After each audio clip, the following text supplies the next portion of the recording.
Stop. Με παρουσία διανοούμενων, έντεγη πολιτικοποίηση αλλά και αναρχικούς.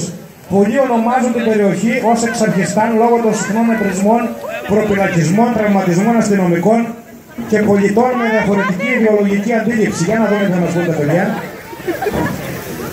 Πρώτη υπηρεσία εδώ στο Εξαρχιστάν που κλέβουνε, ρημάζουνε και ό,τι βρουν τα σπάν. Μα όλα αυτά τελείωσαν. Ήρθα να βάλω τάξη. Ό,τι λέω το εννοώ και θα το κάνω πράξη. Έλα εδώ βρε άμυαλε, που τρέχεις με τη μία. Δεν ξέρεις τι σου γίνεται, μην πας και κάνεις καμιά βλακεία. Καλώς το πουλάκι μου, το καλό αναθερμένο.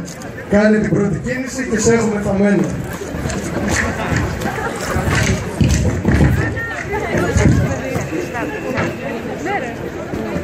Κανείς σας δεν τολμούσε στα Εξάρχεια να πατήσει. Μα τώρα που το έκανες, η τύχη θα σ' αφήσει.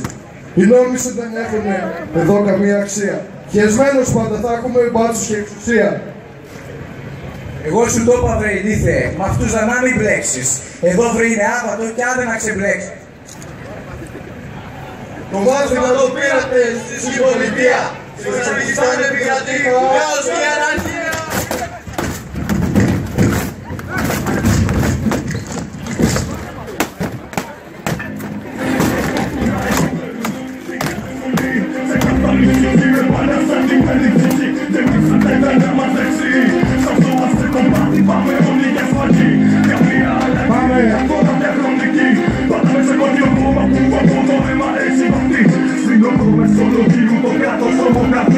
Οι Έλληνες πολιτικοί σπουδάζουν τη βορρά.